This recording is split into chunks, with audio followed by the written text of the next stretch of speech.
Agora o comentário final.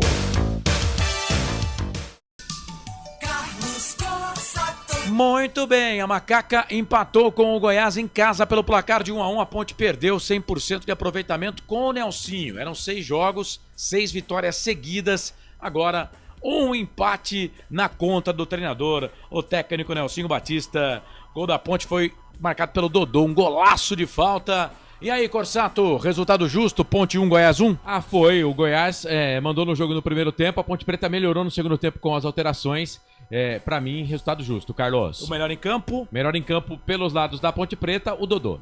A Ponte Preta que volta a campo na próxima terça-feira já, hein? 9 da noite contra o Amazonas. Tem semana complicada, a Ponte Preta, 2 jogos difíceis, Amazonas fora, o Operário em casa, depois tem uma sequência também, o Santos, né, jogando fora de casa, e a Ponte Preta precisa somar pontos aí, para tentar subir um pouco mais na tabela. Vai ter desfalques, né? São 2 jogadores importantes, o Castro e o Elvis não estarão porque receberão o 3º cartão amarelo. O Gabriel Novaes saiu contundido, mas vai ter a volta, por exemplo, do Gé, né? Comandante de ataque e artilheiro da Ponte na competição. Isso, Gé e Iago Dias. O Iago vencendo reserva, mas eles voltam de suspensão. O Goiás volta a campo na quarta-feira contra o Brusque às 9 horas da noite.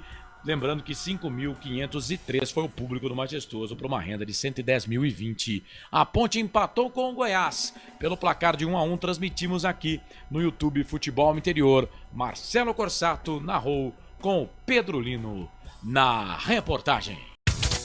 Comentário final.